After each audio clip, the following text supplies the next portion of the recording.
afternoon, and thank you for joining us today. If you're joining us from the U.S. East Coast, I hope you're staying warm in the midst of this rain/snowstorm. I'm Jason Marzak, the director of the Atlantic Council's Adrian Arch Latin America Center. Today's conversation on Latin America-China relations in the present and into 2021 could not be more timely. I'd like to start off by thanking HSBC and as chairman of Global Banking and Markets Americas, Jerry Mato, who also serves as chairman of the Adrian Arch Latin America Center Advisory Council, for HSBC's support of this event and publication being released today, as well as for its many years of partnership with us on China-Latin America issues. I'd also like to acknowledge Adrian Arch, who's joining us today, of course, the Executive Vice Chair of the Atlantic Council and also founder of the Adrian Arch Latin America Center. Great to have you here today, Adrian.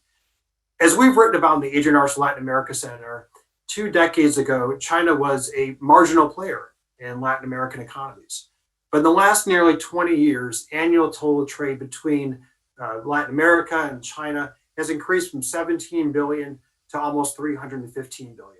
And today, China is Latin America's second largest trading partner after the United States. At the same time, Chinese FDI in the region grew from 10 billion in 2015 to almost 13 billion last year. And at the same time, parts of Latin America are increasingly looking to China, set to become the only major economy with positive growth in 2020, as a key external growth driver, which is a trend accentuated by the COVID pandemic and also global economic uncertainty. We recognize this phenomenon and recognition that we are releasing today new findings that point to how Latin American businesses and governments can better navigate and manage commercial relationships with China. Titled Deal Making with China Amid Global Economic Uncertainty, Opportunities, Risks, and Recommendations, and written by Ambassador Sergio Ley, who's with us today, and Salvador Suarez. The report answers this question, answers what can regional businesses and governments do to better navigate with China in an era of heightened uncertainty. It offers practical insight on how the region can better navigate its commercial relationships associated with doing business with China while safeguarding national interests. We look at how Chinese trade and investments in the region have boosted economic area opportunities in some areas, but also brought risks and concerns in parts of Latin America, the Caribbean, and the United States. We'll dig deeper today, but also go to atlanticcouncil.org to read the full report. Now, today, to answer some of the top questions about China, Latin America into 2021, we're joined by a top-in-class lineup of speakers joining us from Mexico, Argentina, and the United States. I'd also like to, first off, also thank Deborah Lair, the Vice Chairman and Executive Director at the Paulson Institute, who will come on at the end to provide concluding keynote remarks. And I'd like to welcome also our 4 speakers in today's main discussion. First, Dr. Carola Ramon, who is the Undersecretary for Multilateral and Bilateral Economic Negotiations at Argentina's Ministry of Foreign Affairs, International Trade and Worship. Ambassador Sergio Ley, who is a co-author of the report, and also president of the Asia and Oceania Business Section at the Mexican Business Council of Foreign Trade, and a former Mexican ambassador to China. Rod Hunter, a partner at Baker McKenzie, and an expert in international trade and investment regulatory issues, U.S.-China relations, and who also served as a senior director at the NSC in the past, National Security Council, and Anna Ashton, who's the senior director of government affairs at the U.S.-China Business Council. They'll be guided over the course of this next hour by Associate Director Pepe Zhang to answer what is the road ahead for Latin America-China relations in 2021? What will China's role be in the region as we hopefully move toward a post-COVID phase? And how will the incoming Biden administration approach China and its role in the region? Now, it's my great pleasure to turn over to Jerry Mato, who, as I mentioned, is Chairman of Global Banking Markets at HSBC for the Americas, Chairman of our Advisory Council. Jerry also is not in his bio, but Jerry is also one of the foremost sources of knowledge and insight on the issues that we're discussing today, and will provide some opening remarks. Over to you, Jerry. Thank you, Jason. I want to begin by thanking you, thanking Adrian and the Atlantic Council for this wonderful opportunity. We're at a pivotal moment in a history, and it's truly an honor to participate in this event on Latin America-China trade. The Adrian Arch Latin American Center has been a tremendous partner in this and in other projects. We have collaborated in 7 reports and numerous events covering Chinese trade, investment, and infrastructure in Latin America. Working with the Adrian Arts Latin American Center is always a pleasure. As Jason mentioned, I also want to highlight that today we have launched a new report, Deal Making with China amid Global Economic Uncertainties, Opportunities, Risk, and Recommendations for Latin America and the Caribbean. This is a very useful resource guide, the first of its kind for Latin American countries and companies interested in navigating trade and investment relations with China, especially during these times of COVID-19. The pandemic has, of course, created uncertainties and challenges for the global economy, but also new opportunities. International trade, investment, and finance are evolving in unprecedented ways. And if harnessed correctly, Latin America can use this moment to leapfrog in its global economy position. As Winston Churchill stated, never let a good crisis go to waste. Technology can generate transformational impact. The global economy will increasingly rely on data, connectivity, technological innovation, and education. HSBC Commercial Banking Navigator concluded that the technology and sustainability will be key to the global recovery in the next couple of years, with high growth firms making the most of their saves in Latin America as part of the wave of the global innovations. Supply chains offer hope as well. With the ongoing reconfiguration of international trade, Latin America has the potential to attract foreign investment and diversify its productive base. Countries have an opportunity to leverage the strategic location and triangle production between US, the two largest markets in the world. China itself could become a transformative force in Latin America in trade and investment with China. If well managed, will contribute positively towards economic recovery across the region. During and after the pandemic, how will these and many other factors impact trade, investment, and develop in our region, particularly its relationship with China? What are the opportunities and challenges involved? I look forward to hearing and learn from our distinguished panelists today. Pepe, I turn it over to you, and thank you very much. Thank you so much, Jerry. So great to see you again. My name is Pepe Zen, and I'm an associate director here at the Atlantic Council's Adrian Arts Latin America Center. Very, very excited to be moderating today's conversation. And as Jason mentioned, truly a timely topic with a truly extraordinary group of speakers with a wealth of public and private sector experience and very diverse perspectives from Mexico, from Argentina, and from different parts of the US as well. Thank you so much again, dear panelists, for joining us today. Before we dive into the discussion, just a couple of quick rules and housekeeping items. During the panel discussion part of this event, I'll be asking each of you some questions. Please, if possible, limit your answer to 3 minutes. We want to keep the conversation active and flowing and allow other speakers also to jump in and react to some of your comments. And then towards the end of the event at around 5:50, we'll close up the panel, and our center director, Jason, as he mentioned, will introduce our keynote speaker, Deborah Lair. Deborah, so great to have you. Very excited about your remarks, and truly Deborah herself and Secretary Paulson have just tremendous experience working and dealing with China. And I'll be honest that Secretary Paulson's dealing with China is a partial inspiration for this new report that we're putting out today, Deal Making with China.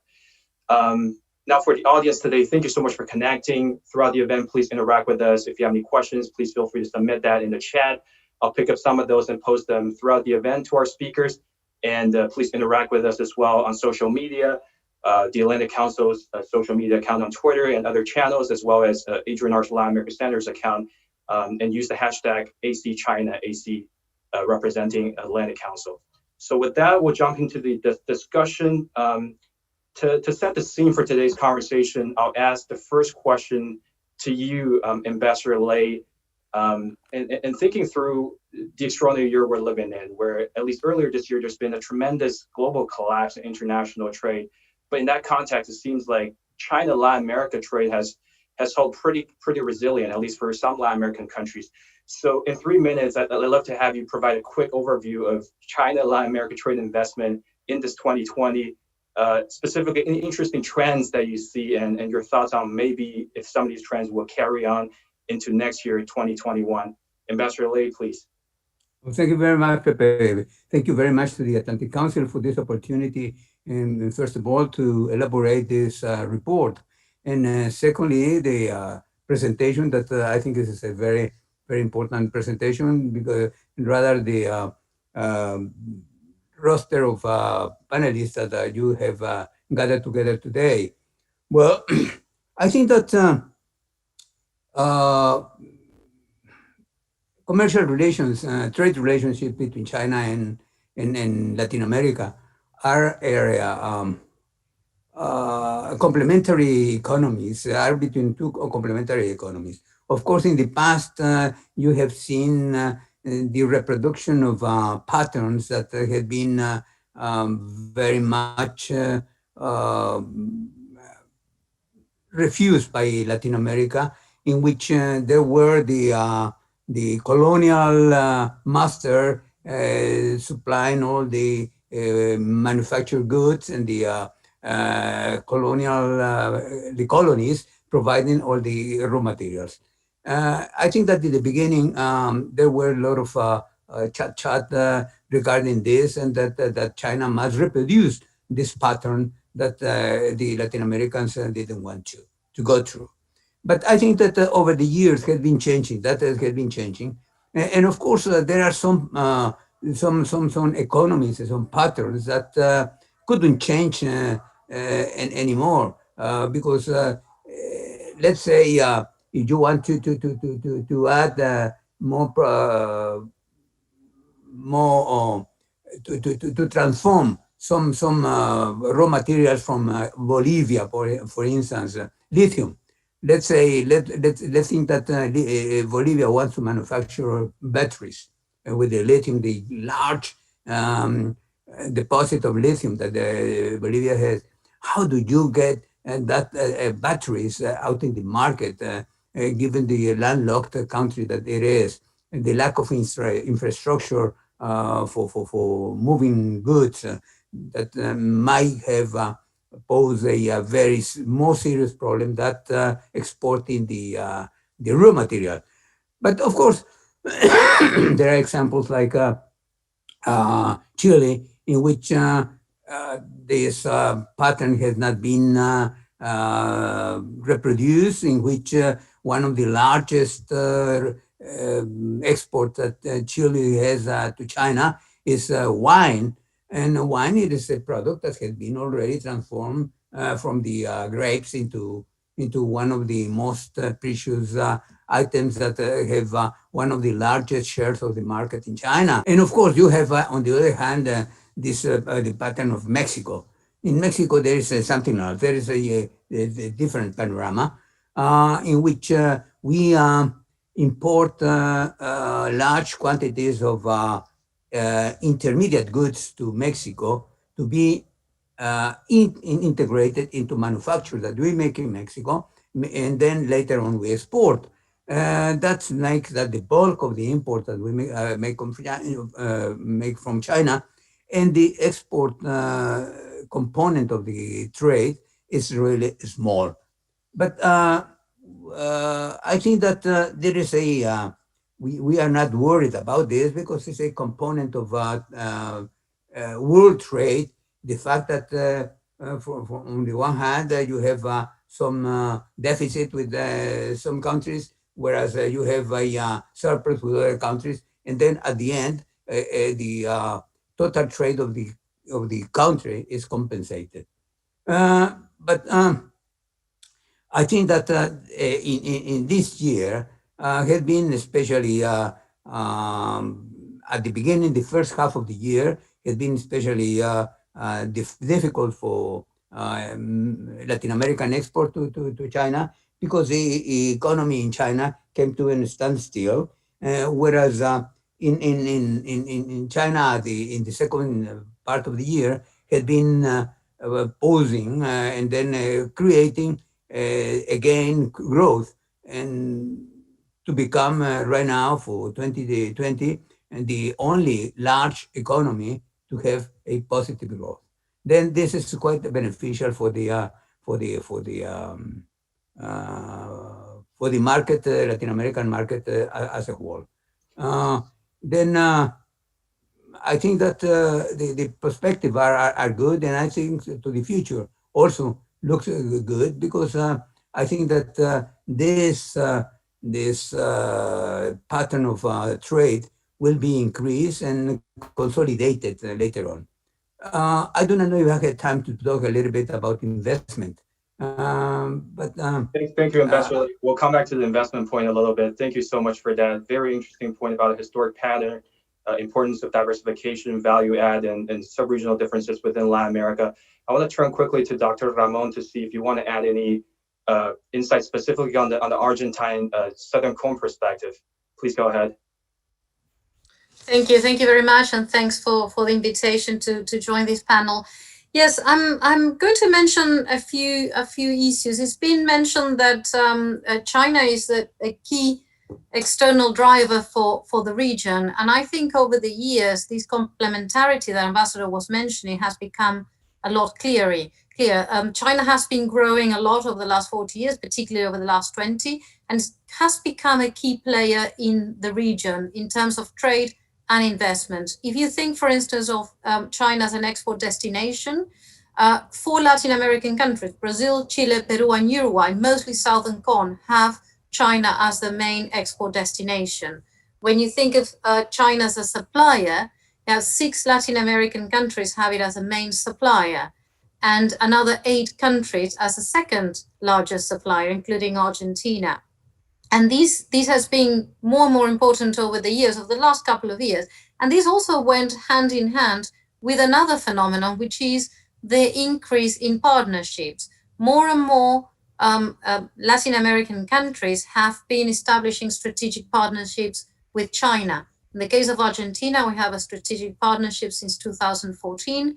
And then if you look, there are 3 free trade agreements with China, Chile, Peru, and Costa Rica. 19 countries have signed into the Belt and Road Initiative. So you have a much tighter network of agreements that make that complementarity thrive. And then looking into the future, I think, and that's why I mentioned at the beginning that China is a key external driver for the region. China, as I said, has been growing over the last 20 years, is the country during this pandemic that still will experience some growth despite all the difficulties of this year. Is projected a little bit less than 2%, with a strong rebound for next year of about 8%. And then from then onwards, for the next couple of years, to go back to what China calls the new normality, which is around 6% of economic growth. Now, this mirrors with Latin America that's been hardly hit by the pandemic, and the projections are a fall in 8% for the region. So China will become a key driver in this sense. And when you look further into the future, what the prospects are, well, China leading up to 2049, which is the second centenary, and the idea of China arriving, reaching the first centenary of the foundation of the People's Republic, and reaching a developed society. This will imply higher living standards, more middle class, more urbanization, and all these will be more drivers for growth and for consumption and for changing in consumer patterns and foreign and outward foreign investments. And therefore, this is a huge opportunity for the region to keep deepening this complementarity. Thank you, Dr. Ramon. That's very great to hear the Southern Cone perspective there. And we'll come back to the complementarity point a little bit and maybe dive a little more into the investment. But then kind of zooming out from Latin America and thinking China from a global perspective, I'd like to turn it over to Rod and Anna. And just think through this current year, 2020, and the next year, 2021. Globally, how has China's trade and investment has been evolving in this extraordinary year? If you could just give us that global context, I think that would be very helpful. We can start with Rod. Pepe, thank you. Now, it was interesting, the comments that just went before. China's had an extraordinary year, while the rest of the world has had a pretty sharp drop off in supply and demand, or certainly on the supply side. China's actually grown, And we've had a 15% increase in Chinese exports, 14 to 15% Chinese exports year over year through October, and a similar increase on the trade, on the inbound, on imports, which is pretty extraordinary given the impacts of COVID. But at the same time, we've seen, at least in terms of investment into the U.S. and other major markets, the lowest level of deal making that we've seen in 15 years. And so there's China's having to deal with a large inflow of foreign exchange. It's not clear where it's going, and some of it has been going out in terms of greenfield investments outside of China. But there's certainly a lot of cash. Thank you, Rod. Anna, anything to add? Yes, absolutely. I'll skip some of the points that Rod already covered. Just add that one particularly noteworthy counter trend to the drop in China's investment in the United States and other countries worldwide has been China's Belt and Road related non-financial outbound direct investment, which actually grew 19.4%, with ASEAN countries seeing particularly strong growth. Dr. Ramon mentioned strategic partnerships and growing network of agreements supporting complementarity. I think we can expect that the Belt and Road Initiative will continue to become more important for China as a means of promoting its own model for global trade and investment relations, especially if hostility from developed countries increases. China also is clearly betting high on deepening commercial ties in its own backyard, the ASEAN region. Beijing has just concluded negotiations on the Regional Comprehensive Economic Partnership, which is the largest trading bloc now, covering 2.2 billion people and 30% of global GDP. This is an opportunity for China to promote its own rules and norms internationally, and I think that we'll continue to see China pursue other opportunities to do that. They've mentioned an interest in CPTPP. We'll see what happens there. Definitely not everyone in China's Asia-Pacific neighborhood is faring well in their dealings with Beijing, and a standout example is Australia. China dominates Australian trade, accounting for more than 30% of Australia's exports annually, and there has been political friction that has led to major trade restrictions on Australia's exports to China. And looking closer to home in the Western Hemisphere, the European Union is poised to receive overtures from a new Biden administration aimed at increasing cooperation and confronting common China-related challenges. The EU is China's largest trading partner, and China is the EU's second largest trading partner. And since China joined the WTO, the EU's goods exports to China have grown by an average of more than 10% a year. So this is a very important relationship for the EU.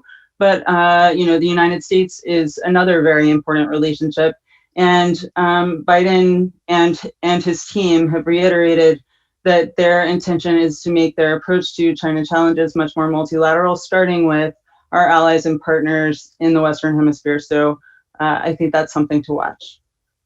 Thank you, Anna, so much for that. We'll come back to you a little bit on the U.S. side of things. I think our audience is very interested in hearing more about that from you and Rod. I think we've spoken quite a lot about the opportunities, the complementarities between China and Latin America, but just using Belt and Road as an example, that certainly is also raised concerns in some parts of the world, including parts of Latin America. So I wanted to turn this question to Dr. Ramon, if possible.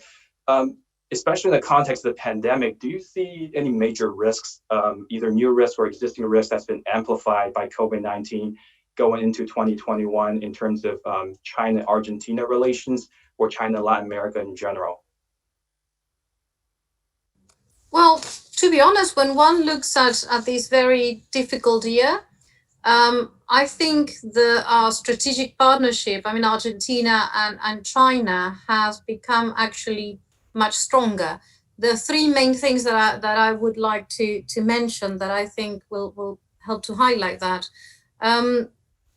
One is we've had a very good and fluid cooperation between our health services, the Argentine sanitary Services and the Chinese Administration of Customs, which is our counterpart.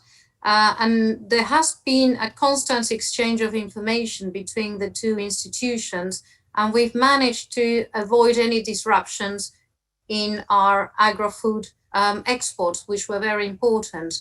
And this was basically done prioritizing our bilateral relationship and our cooperation and having the dialogue open all the time. And this was very, this might seem not that important, but it was a huge thing because it hasn't been easy. There were COVID cases in many establishments, and keeping these lines of communication open bilaterally was very important. Another thing that was very interesting this year and very important for us was the cooperation regarding the pandemic itself. China has stepped up hugely with a lot of donations in health equipment and different key elements for combating the pandemic, which was very important for us. And the third issue was our president had a phone conversation with Xi Jinping, and they talked about many issues, but one of them was highlighting the importance of the dialogue between CELAC and China. And I think this is vital because I think a lot of the times when one thinks about China and Latin America, it's just bilaterally, but prioritizing the whole region and highlighting this dialogue, I think is very important. And also our Foreign Affairs Minister participated in July in a conference with all the Foreign Affairs Ministers of Latin America and the Chinese Foreign Affairs Minister, highlighting precisely the need for this cooperation. So I think this, to sum up, I think this pandemic has actually brought more a sense of deepening cooperation and partnership between Latin America and China, and particularly Argentina and China. Thank you, Dr. Ramon. I'm going to ask a tough question to Ambassador Lei for you to highlight from your perspective the one single most important challenge or risk you see going to 2021 for China, Mexico, or China, LATAM in general. But before that, I think, thank you so much, Dr. Ramon, for your comments. And combining that with what Anna has just said, it's interesting to look at some of the regional, bilateral, and multilateral arrangements China has had and how that plays out differently in different parts of the region. And you certainly are in an excellent position to study that with your responsibility of understanding these issues from bilateral and multilateral levels. So, Ambassador Lei, what's the one risk or challenge you would highlight going into 2021 for China, LATAM, or China, Mexico? Well, I don't see any risk at all, really. I quite agree with what Ambassador Ramon has stated regarding what China has a common policy towards Latin America. We have exactly the same pattern of a relationship between China and Mexico regarding the help during the pandemic.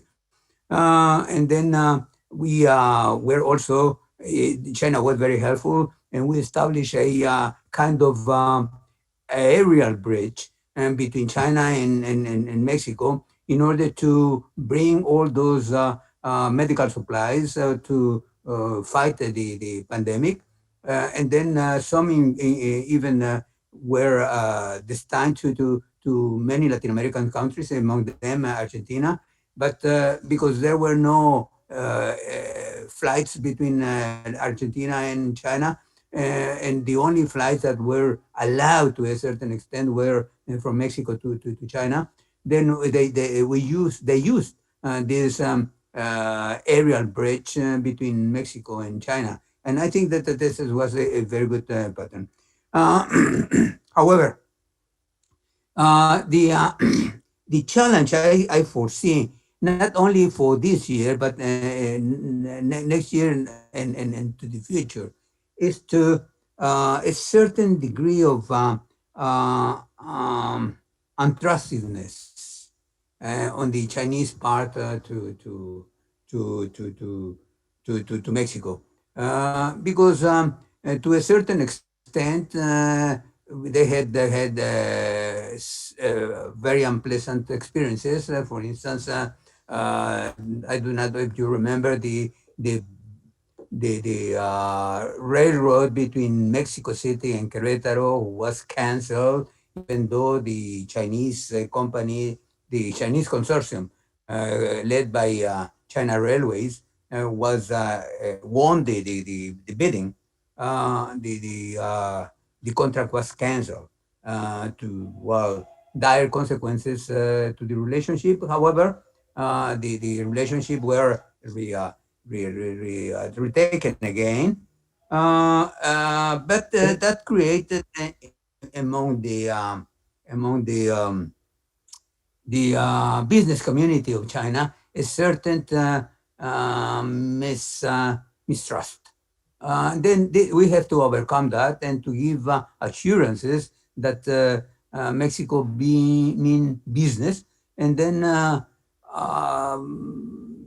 probably I do not know how long will it take in time, but I think that probably the economy in better position to receive investment from China in the industrial part, industrial investment will be Mexico. Thank you, Ambassador Lei. That was very helpful. I think you highlighted some interesting issues, especially when it comes to trust. And that's very challenging in today's environment, especially with travel restrictions. So that's a very valid point. And combining what you said about the medical cooperation between China and Latin America, I think something that I personally would love to see is the opportunity for the US and China to work constructively together in Latin America in the context of a global pandemic, and especially in the regional context. The region has been really hard hit by this pandemic. And I guess switching gear a little bit, now that we're talking about US-China, I'd love to turn it again to Rod and Anna. US-China relations, right? Everyone talks about it, at least in the past 4 years. We know that this is the most important bilateral relationship in the world, and it took some interesting turns in the past 4 years. Where do you see this relationship going forward? How it might evolve? We can start with Rod. What are your thoughts on the outlook of this relationship? And maybe we'll turn to Anna a little bit after to see if you could share with us some of the Chinese perspective on this, Rod.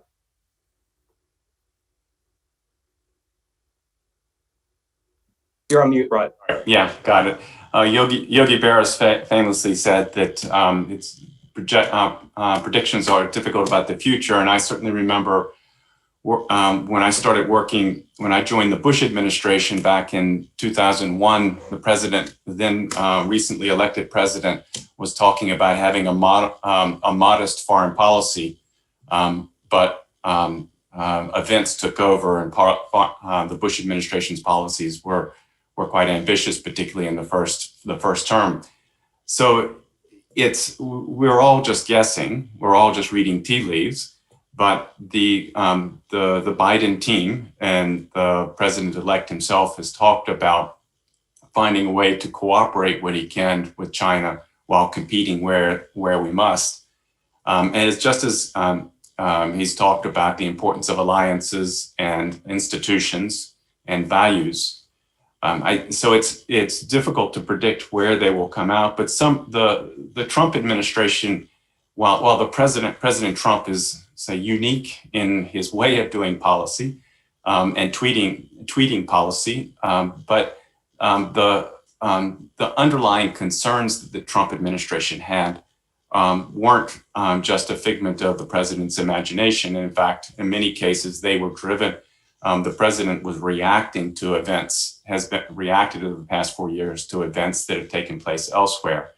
And so, just to touch on a couple of the areas on the trade side, the concerns that Bob Lighthizer, the USTR, raised with the Section 301 investigation were long-held concerns across U.S. industry and, frankly, European industry and other advanced country industries.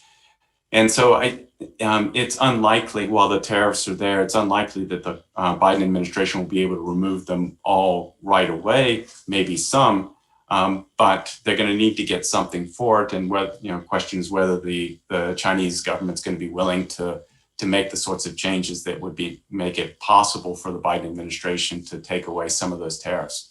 Or if you look at on the investment side, the first presidential block of a Chinese investment took place in 1990 by George Herbert Walker Bush. And when I was in the Bush 43 administration, we had a number as well. And the political efforts that led to the recent legislation really started in Congress and at the end of the Obama administration. And then last on the export controls and sanctions, a lot of that's driven by foreign policy as well as by human rights concerns. And certainly human rights concerns are going to be very important to the incoming administration. So I would look at the next several years as going to be a challenging relationship because of the fundamentals are challenging. It won't be as unpredictable as what we've seen the last 4 years, certainly. And it largely will be driven by behavior coming from Beijing, I think, more than Washington. Thank you, Rod. And I saw Ambassador Lei nodding his head. So we'll bring everyone in a little bit. But first, Anna, we talked about, Rod mentioned the fundamentals. How is Beijing thinking about these issues, the fundamentals, and what is Beijing expecting out of this relationship? Are they understanding that there may not be a reset of the relationship, as Rod mentioned? I think that they are understanding that. And I think in order to talk about what Beijing's expectations are, you really do have to circle back to where is Washington and why. And, you know, the reality is that we're at the beginning of a new chapter in the US-China relationship. We're in the middle of a strategic shift. We've seen the rise of this new Washington consensus, which is essentially that we need a strategic shift. This consensus predates the Trump administration, really. The status quo for bilateral engagement wasn't popular during the 2016 presidential election. Both candidates talked about the need for change. And to today, there's significant bipartisan support for the idea that the bilateral relationship needs to be reevaluated and realigned. We're seeing this come from all corners of Washington and from both parties. And in addition to that, we're seeing it in the American public. American public sentiment is very likely to continue to be an important driver of China policy, and the share of Americans that hold unfavorable views of China has grown by 20% in the last 4 years. It's reached a historic high of 73%, according to Pew. A lot of Americans have felt for a long time that the trade relationship wasn't fair, and certainly the benefits haven't accrued evenly and the costs have not been paid evenly. The high-profile trade dispute and the damage wrought by the COVID-19 pandemic, which originated in China, and I think Americans really do connect that in their minds, those have factored heavily into negative perceptions of China. And that public sentiment isn't just driving executive branch decisions on China. It's also been playing out in an unusually activist Congress that has proposed nearly 500 China-related bills and resolutions in just the past 2 years. And to put this in perspective, I like to compare that with the 107th Congress after 9/11. In 2001, 2002, there were 130 bills and resolutions proposed that had anything to do with counterterrorism. That compares with 500 China-related bills and resolutions in the same amount of time in this Congress. So the zeitgeist about China in Washington is very real, very palpable. And it used to be just 1 or 2 China issues that caught the attention of a couple of committees on the Hill, but now there is this really broad range of issues that fall within the jurisdiction of many different committees. More and more lawmakers are paying attention, and they're claiming a stake in the debate over the future of the relationship. And business is having to grapple with issues that aren't traditional business issues. So some of the issues that we've seen become like buckets for numerous bills and resolutions that have been proposed: COVID-19, holding China accountable for it, seeking compensation of some sort, espionage concerns, better protection of sensitive technology and intellectual property, decreasing perceived over-reliance on China in various industry supply chains, formalizing a closer relationship with Taiwan, supporting democracy in Hong Kong, protesting possible human rights abuses elsewhere in China, such as reports of forced labor in the Xinjiang Uyghur Autonomous Region, and managing and restricting flows of US capital and investment into China or Chinese companies. The 117th Congress is likely to be every bit as focused on China as this one. And I don't think it's going to make much difference if the Senate and Congress and House are not controlled by the same party. They've shown they can work together on this. So I think the future of the US-China relationship is going to depend to a large extent on this Build Back Better agenda that the incoming Biden administration has laid out. Its whole thing is centering US foreign policy on democratic values and having US foreign policy, including commercial and trade policy, benefit every American. So we'll see how that plays out. But I think China's perspective on all of that, I think they're guardedly optimistic about the incoming Biden administration in the sense that the Trump administration has been reactive, sure, but it's been all over the map about what it cares about. That's really shifted a lot over the course of the last 4 years, and it's been very unpredictable. So I think, yes, it's been reactive, but to characterize it that way might lead some people to conclude that China should have expected everything that the Trump administration did. I don't think it's been predictable at all from Beijing's standpoint until they just resign themselves to everything that could go wrong probably would. I think they are optimistic that some return of stability with the Biden administration, but I don't think that they're under any illusion that Biden will simply try to return things to normal. I think they also realize that domestic politics dictate that he can't. Thank you, Anna. That's very, very helpful to kind of dissecting that both from the U.S. and Chinese perspective. Very quick comment. I'd like to bring in Dr. Ramon and Ambassador Lei. When we talk about U.S.-China tensions and competition globally and how that may play out in Latin America, very quickly, is Mexico concerned about this? In the past few years, how that's been, and how might this evolve in the coming year? Dr. Ramon, we'll start with you. Well, clearly these increasing tensions, they don't produce any winners. It's just lose for everyone. I think what's important for our region is to be clear that we don't have to take sides with either. We just have to take our own side. We have to focus on Latin America's path to development, our path on growth, and this is going back to what I mentioned before of CELAC and the regional organizations in Latin America. I think having balance and a medium and long-term strategy for our own region is the best way forward. Clearly, competition in this sense and having Latin America in the middle is not a good thing. Cooperation is always better. In the case of Argentina in particular, we have excellent relations with both the United States and China in many areas, in economics, commercial, political, cultural, and so on. So it's good and it's necessary to have and keep a balance, particularly prioritizing multilateral fora, and as I said before, regional frameworks. I think that's the way forward, and encouraging more dialogue and more cooperation, because otherwise we'll all end up hurt. Thank you, Dr. Ramon. Ambassador Lei, is this similar in the Mexico case, not choosing side? And I'll bring one of the Q&As from the audience here. Nike Guadalupe mentioned that in the case of Mexico, there is a quote-unquote anti-Chinese clause in the USMCA that forbids Mexico to sign free trade agreements with non-market economies. So how has this not choosing side been playing out for Mexico? Do you foresee this being difficult going forward, Ambassador Lei?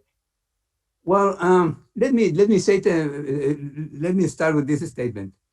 China became our second largest partner by far without any free trade agreement. Then we don't need a free trade agreement with China for the time being. However, the fact that the two largest trading partners of Mexico, and by far the two largest, because with Mexico, with the United States, we have a trade agreement, and we have trade exchanges surpassing $500 billion. With China is almost 100 or 95 billion last year. Then this third largest, which is might be Japan, Korea, Japan, Canada, or Germany, is 25 billion. Then the two largest, the fact that the two largest trading partners of Mexico are fighting each other is not good for Mexico, of course. However, as Ambassador Ramon said, that we do not want to take sides. We want to keep a relationship, fluid relationship with both, especially United States, which is our common border. But we do not want to spoil our relationship with China because we have an excellent relationship with the United States, and China knows that. And then China wouldn't force us to take sides. And of course, it is not in the interest of anybody. But I am quite confident that the Biden administration will change a little bit, at least in the way of doing things, and the tension that exists right now between China and United States will ease a little bit, sufficiently for keep a fluid relationship between the two countries in between the two largest economies in the world, which is necessary for the rest of the world. Thank you, Ambassador Lei. It's very interesting to hear the Mexican perspective, despite the many differences between Mexico and Argentina in this case, the not choosing side and making sure that the national interests are protected while dealing with both China and the U.S. and how important that is. Thank you so much for that. We're running a little short on time, but I do want to ask this one last question, almost a non-conventional think tank event kind of question. We talked quite a lot about on the macro level, what's happening between U.S., China, Latin America. But this amazing report that Ambassador Lei put out in collaboration with Salvador Suarez about deal making with China, it delves into a lot of the practical micro level deal making with China, opportunities and risks. I'd like to perhaps pose this question to Rod first, if possible, and then Dr. Ramon. You have just such amazing experience working both in the public and private sector with China on so many different levels. Share it with us something that it may be perhaps inspired by the report or just a personal anecdote that you've seen being very challenging negotiation with China or some sort of deal making with China where you see significant risk or challenges and how you overcame that. Rod, would you like to kick us off? So, well, thanks, Pepe. Well, I like everyone else, agree that this is a very interesting report, and especially appreciate the fact that it's not just broad themes, but that it's also very specific. I think Deborah mentioned that earlier when we were talking about before the discussion today. One of the challenges with China is it's easy to lapse in, as this outgoing administration has, into this adversarial relationship. Now, certainly Latin America has lots of interest for wanting to, and Latin American businesses have lots of interest in wanting to do deals with Chinese businesses, and the U.S. ought not to try to get in the way of that, but rather to be supportive and to help shape the environment in positive ways. I think one of the challenges, though, that it's going to arise for many businesses or for countries in the region is how they protect their own security interests. This isn't about protecting U.S. national security, but it's about protecting Mexican, Argentinian, and so forth. And we've seen over the past 3 to 4 years a substantial change in regulation of foreign direct investment around the world, particularly in Europe, Australia, Japan, the UK, a number of countries which have had very liberal regimes in the past and have had to adjust them because of concerns about Chinese investment, but also just a recognition that there's more vulnerability in a globalized economy than people had taken account of before. And it's not just China related, but also over-reliance on particular markets for essential products and services. And so I think that's something that countries, not just the US, not just Europe, not just Australia, will need to think about. And that doesn't mean that prohibiting Chinese investment by any means. In fact, we've seen in the US a number of Chinese investments go forward this year. So So I think like the report, I think it's very good to go beyond just the headlines and to get into the details. Thank you, Rod. We're running very low on time. Dr. Ramon, perhaps give us a 30-second example of something you've seen making deal with China being challenging. I'll do something rather than a specific example. I think cultural differences, understanding cultural differences and getting to know each other is key.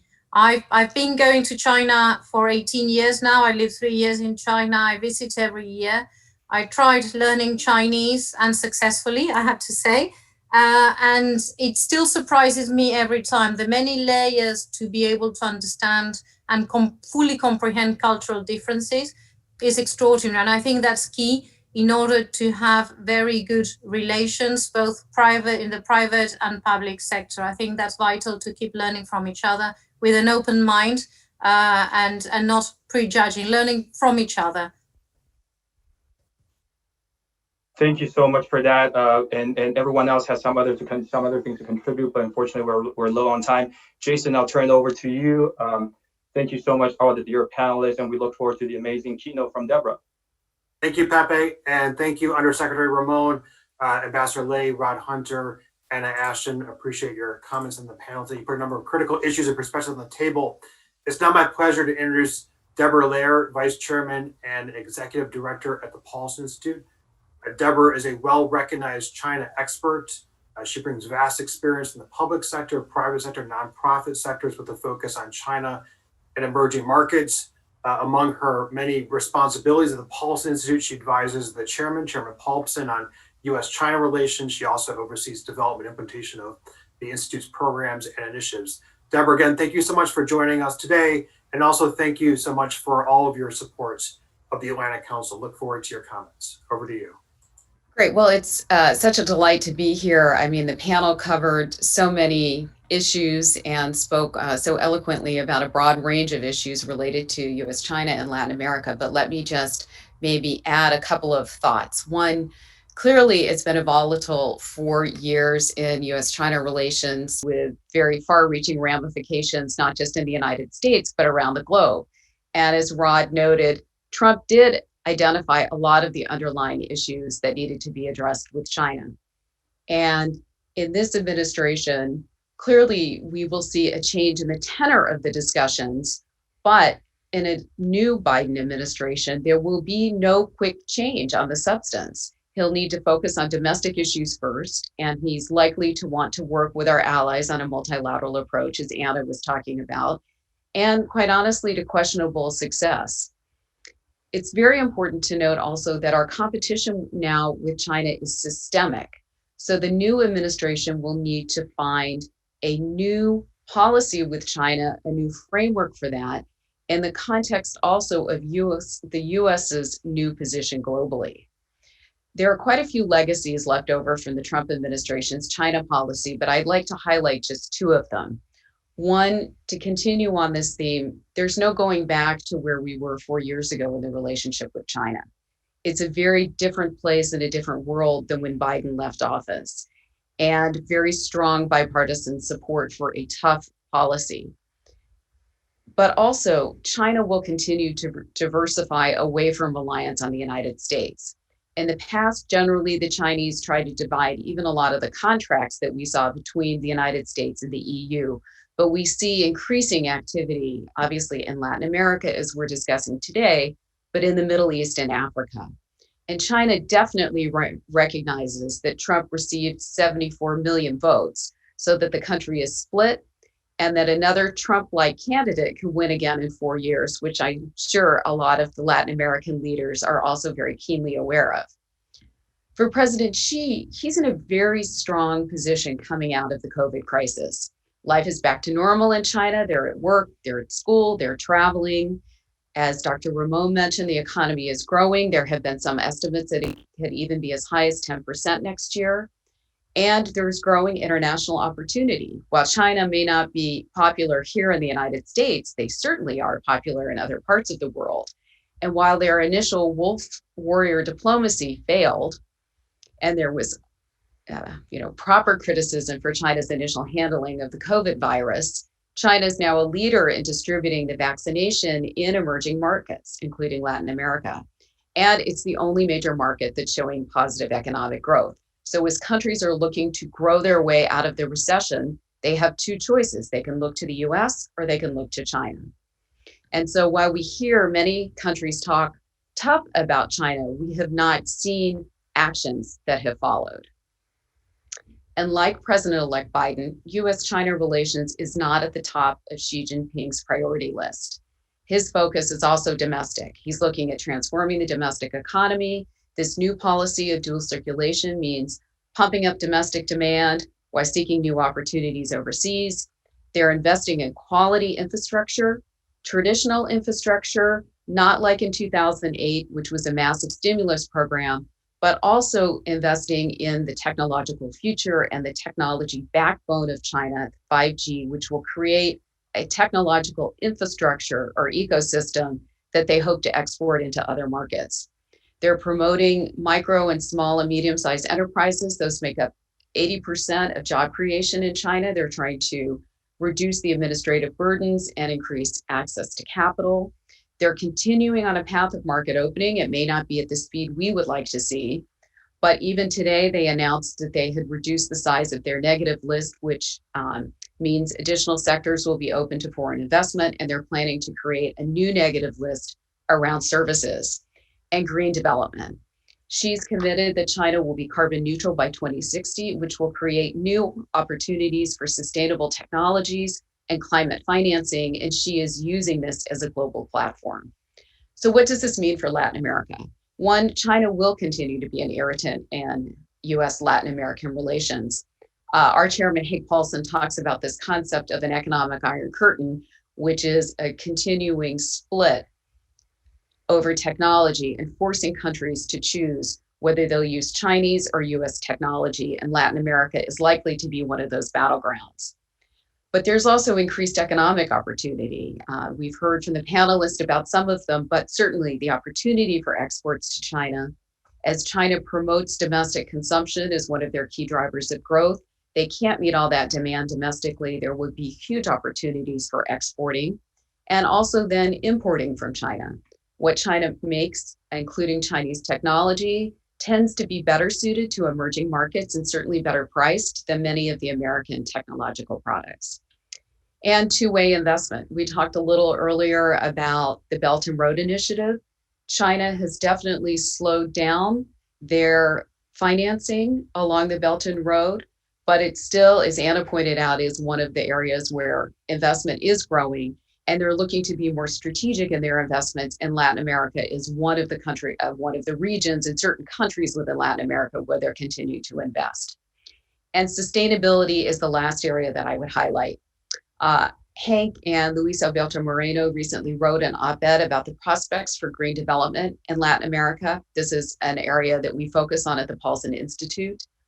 And in looking at China, Goldman Sachs recently predicted that the opportunities for environmental goods and services in China is a $1 trillion opportunity. So for companies who are in that field, great, they should be looking to China. Also for Latin America, creative thinking around debt for nature swaps and green bond swaps for nature. There are several countries who are indebted to the Chinese. We've had discussions at very senior levels within the Chinese government about thinking creatively of how we can make assets out of bees, trees, bats, and look at the great biodiversity that's in Latin America. And is there a way to monetize those natural resources? And finally, a green belt and road. China's just issued a study, which we think is going to be adopted, that they are going to use their financing as a way to try and encourage other countries along the Belt and Road to be more sustainable. They're going to rank the infrastructure projects along the BRI, give them an environmental ranking, and then they will restrict their financing institutions to only certain ones that meet environmental standards. They can't change what the countries are doing on the ground, but they can change what they finance. So let me end on that note, since I know that time is short, but many thanks for letting me add to what was really a very interesting and wide-ranging conversation. Thank you, Deborah, for those incredibly insightful remarks, and I'll look forward to having you join another Adrian Arch Latin America Center event in the future. I want to also again thank our many speakers from today, Ambassador Lei, and Undersecretary Ramon, Anna Ashton, Rod Hunter, Pepe Zhang for moderating, and again thank HSBC and Jerry Mato, the Chairman of Global Banking Markets for HSBC, for HSBC's continued partnership and our work on China, Latin America, and its partnership with today's event and publication. Please, as we look into the new year, stay tuned to the Atlantic Council, the Adrian Arch Latin America Center on these issues and more. And with that, have a very great evening and an early happy holidays.